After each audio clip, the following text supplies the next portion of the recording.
हरे कृष्णा, राधे राधे, जय माँ लक्ष्मी। प्रिय भक्तों, आज हम कुछ ऐसी बात आपको बताएंगे जो धनतेरस के दिन आपको सबसे ज़्यादा ज़रूरी है उस चीज़ को खरीद लाना। तो आप सब ज़रूर खरीद कर लाइएगा, इससे माँ लक्ष्मी आपके घर में स्वयं निवास रहेंगी। तो इसको जानने के लिए पूरा वीडियो को अंत तक ज़रूर देखिएगा। 5 दिनों तक चलने वाले दीपावली के महापर्व में धनतेरस का त्यौहार सबसे पहले दिन मनाया जाता है और हिंदू पौराणिक मान्यता के अनुसार धनतेरस की तिथि पर भगवान धन्वंतरी का जन्म हुआ था। भगवान धन्वंतरी को आयुर्वेद और अच्छी सेहत के देवता के रूप में पूजा जाता है। दिवाली पर धनतेरस के दिन भगवान धन्वंतरी की पूजा करने से जीवन में सुख, समृद्धि, ऐश्वर्य और अच्छी सेहत का आशीर्वाद प्राप्त होता है। साथ ही इस दिन खरीदारी करना भी बहुत शुभ माना जाता है। धनतेरस के दिन हर तरह के शुभ कार्य प्रारंभ किए जा सकते हैं। इस दिन विशेष रूप से सोना और चांदी के आभूषण, नए बर्तन आदि खरीदे जाते हैं। धनतेरस के दिन इस प्रकार की विशेष चीज़ें खरीदने पर माँ लक्ष्मी जी का आशीर्वाद मिलता है। ऐसी मान्यता है कि धनतेरस के दिन हम जिस भी वस्तु की खरीदारी करके लाते हैं उसमें 13 गुना की वृद्धि होती है। इसलिए आपको ध्यान रखना है कि कोई भी ऐसी गलती ना करें, ऐसी वस्तु खरीद कर ना लाएं जिससे कि अशुभता आ जाए। तो धनतेरस के दिन यह चीज़ कौन सी है, खासकर हम आज के प्रवचन में आपको बताएं। आपको इन 13 विशेष चीज़ों में से आपको कुछ ना कुछ वस्तुएं खरीदनी ही चाहिए। अगर आप इन सभी 13 वस्तुएं ना खरीद पाए तो इनमें से जो भी आपकी सामर्थ्य है वह वस्तु आप घर पर खरीद कर ला सकते हैं। धनतेरस के दिन माँ लक्ष्मी जी, कुबेर देवता और धन्वंतरी भगवान की पूजा करने से घर हमेशा धन धान्य, सुख सुविधा और वैभव से भरा रहता है। धनतेरस के दिन जो लोग सोने चांदी से बने हुए आभूषण या सोना चांदी ना खरीद पाए उन्हें भी इस दिन कुछ चीज़ अवश्य ही खरीदनी चाहिए। सबसे पहली वस्तु है नई झाड़ू। धनतेरस के दिन नई झाड़ू खरीदना बहुत शुभ माना जाता है। झाड़ू को माँ लक्ष्मी जी का प्रतीक माना जाता है और ऐसा माना जाता है कि नई झाड़ू से धनतेरस के दिन पहले पूजा करके फिर उसका प्रयोग करने से घर की सारी नकारात्मक ऊर्जा दूर हो जाती है और घर में सुख समृद्धि का वास हो जाता है। अगर हो सके, सामर्थ्य हो तो धनतेरस के दिन एक झाड़ू का गुप्त दान करना चाहिए। इससे आप मंदिर में, किसी चौराहे पर या ऐसी जगह पर जहाँ से कोई भी ज़रूरतमंद व्यक्ति इस झाड़ू को उठाकर ले जाए, वहाँ पर आपको रख देना चाहिए। दूसरी वस्तु है साबुत धनिया। दोस्तों, धनतेरस के दिन आप कुछ लेकर आए या ना आए, साबुत धनिया तो हर कोई ला सकता है। साबुत धनिया लाकर दीपावली के दिन उसे पूजा करने के बाद अपने ही घर में क्यारी में या गमले में डालना चाहिए। और ऐसा करने से कहा जाता है कि घर में आपके जो भी धन है, जो भी आय है, उसमें बरकत होने लगती है। अगर आए दिन अनावश्यक रूप से खर्चे होते हो तो उसमें भी रोक लग जाती है। इस दिन नमक भी खरीद कर लानी चाहिए। नमक अगर आप डाली वाला लाते हैं तो और भी शुभ है, लेकिन आजकल डाली वाला नमक मिलना हर जगह मुमकिन नहीं होता है, ठीक है। तो आप जो भी नमक आपको मिल पाता हो वो नमक आप इस दिन घर पर लेकर आए। धनतेरस से लेकर दीपावली के अगले दिन गोवर्धन और भाई दूज तक आप इसी नमक का प्रयोग करें और इन 5 दिनों तक लगातार आपको नमक का पोछा भी घर में लगाना चाहिए। ऐसा करने से एक तो दरिद्रता दूर हो जाती है और घर से नकारात्मक ऊर्जा भी दूर हो जाती है। चौथी वस्तु जो आपको घर पर लानी चाहिए वो है गोमती चक्र। कहते हैं कि जिस घर में गोमती चक्र होता है वहाँ सुख, सौभाग्य और समृद्धि की वृद्धि होती है। गोमती चक्र घर पर रखने से वास्तु दोष भी दूर हो जाता है और अगर घर परिवार में किसी भी सदस्य में आत्मविश्वास की कमी हो तो धनतेरस के दिन गोमती चक्र लाकर उनके हाथ से पूजा करवाकर फिर बाद में आपको इन गोमती चक्र को अपने मंदिर में या फिर धन रखने के स्थान पर आपको रख देना चाहिए। ऐसा करने से जो भी संबंधित परेशानियां हैं वह दूर हो जाती है। आपको यह सारी वस्तुएं मार्केट में पूजा वाली दुकान में बहुत आसानी से मिल जाएंगी। अगर आप सस्ते में ख़रीदना चाहते हैं तो मैं डिस्क्रिप्शन बॉक्स में लिंक दे दूँगा या अपने प्रोडक्ट शेयर कर दूँगा। अगर आप ख़रीदना चाहते हैं तो वहाँ से ख़रीद सकते हैं। 1 से 2 दिन में आपके पास चला आएगा, ठीक है। बहुत ही कम प्राइस में आप ले सकते हैं। तो ये 5 वस्तुएँ हैं कौड़ियाँ। कौड़ियाँ आपको सफ़ेद, भूरी, पीली, चितकबरी मिल जाएगी, लेकिन आपको 2 कौड़ी लानी है। वो या तो सफ़ेद लेकर आए या फिर पीले रंग की कौड़ियाँ लेकर आए। कहते हैं जिस घर में कौड़ियाँ होती है वहाँ पर माँ लक्ष्मी जी हमेशा वास करती है। कौड़ियाँ माँ लक्ष्मी जी को आकर्षित करती हैं। इसलिए आज के दिन आप 5, 7, 11 या 13 कौड़ियाँ लाकर आप चाहे तो धनतेरस की शाम को या फिर दिवाली की रात को इनकी पूजा करके रोली, अक्षत, कुमकुम अर्पित करके फिर एक लाल कपड़े में बांधकर आपको अपने घर में जहाँ पर भी आप धन रखते हैं वहाँ रख देना चाहिए। हर साल आप इन्हीं पुरानी कौड़ियों की पूजा कर सकते हैं। हर साल आपको कौड़ियाँ खरीदने की आवश्यकता नहीं है।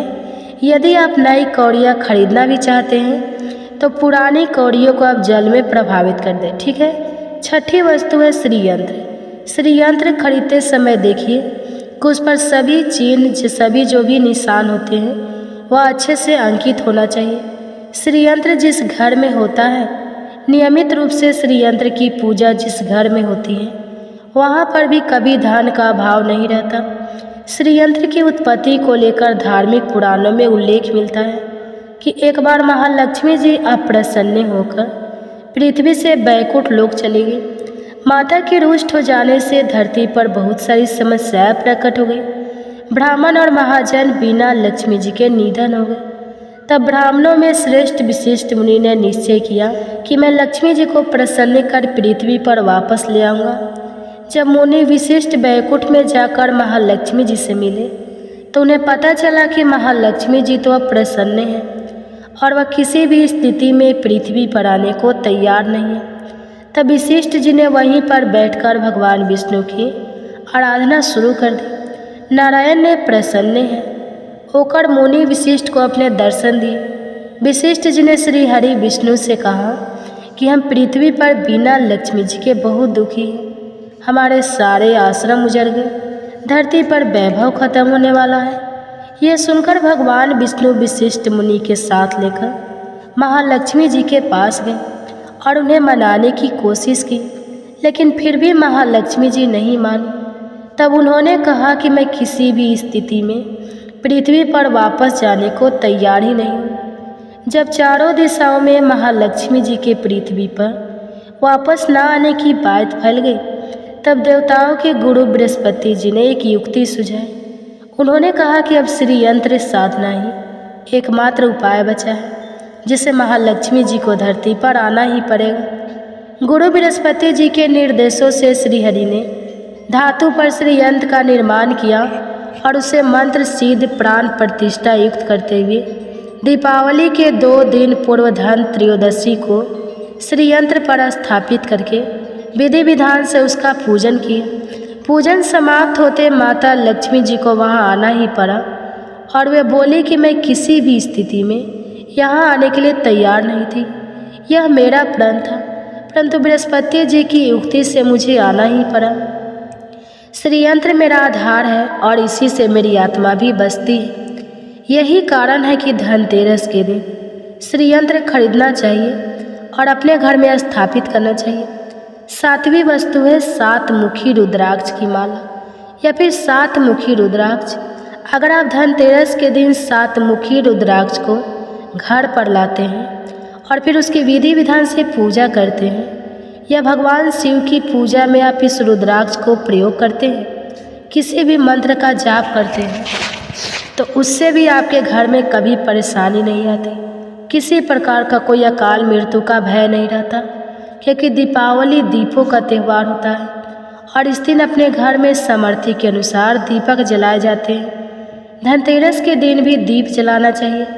अगर आप चाहते हैं आपके घर में साक्षात महालक्ष्मी जी का वास सदा बना रहे, पूरे वर्ष भर आपके घर में धन की कोई कमी ना रहे, आपको कभी कर्ज लेने की नौबत ना आए, तो ऐसे में धनतेरस की शाम को आप 13 दीपक घर के अंदर और 1 दीपक घर के बाहर जलाएं। ऐसा करने से भी माँ लक्ष्मी जी का आशीर्वाद प्राप्त होता है। और धनतेरस के दिन 8वीं जो वस्तु है वह आपको मिट्टी के दीपक जरूर खरीद कर लाना चाहिए। मिट्टी के दीपक आप अपने सामर्थ्य के अनुसार जरूर खरीद कर लाना चाहिए। अगर हो सके तो किसी ज़रूरतमंद को, जहाँ पर धन का भाव हो, ऐसे घर में आप मिट्टी के दीपक का तेल सहित और बाती सहित रुई सहित दान भी कर सकते हैं। 9वीं वस्तु जो आपको खरीद कर लानी चाहिए वह है लक्ष्मी जी और गणेश जी की मूर्ति। वैसे तो मिट्टी की मूर्ति ही घर पर लाना शुभ होता है, लेकिन यदि आप मिट्टी की मूर्ति लाना चाहें तो धातु की मूर्ति जैसे कि आप चांदी की, सोने की या पीतल की मूर्ति भी घर पर ला सकते हैं। अगर आपके पास पहले से ही मूर्तियाँ हैं तो आप ज़रूर नहीं है कि हर दीपावली पर मूर्ति खरीदें। धातु की मूर्ति यदि है तो हर साल आप मूर्ति ना खरीदें, लेकिन मिट्टी की मूर्ति है तो उनका विसर्जन कर आपको धनतेरस के दिन नई मूर्तियाँ लाकर उनकी पूजा विधि विधान से करनी चाहिए। धनतेरस के दिन खरीदी गई नई मूर्तियों की पूजा आपको दीपावली की शाम को करनी चाहिए। धनतेरस के दिन आप भगवान गणेश और माँ लक्ष्मी जी की जो मूर्ति खरीदें वह खरीदते समय यह ध्यान रखें कि दोनों मूर्ति अलग अलग होनी चाहिए और दोनों ही मूर्ति में भगवान गणेश और लक्ष्मी जी बैठी हुई मुद्रा में हो।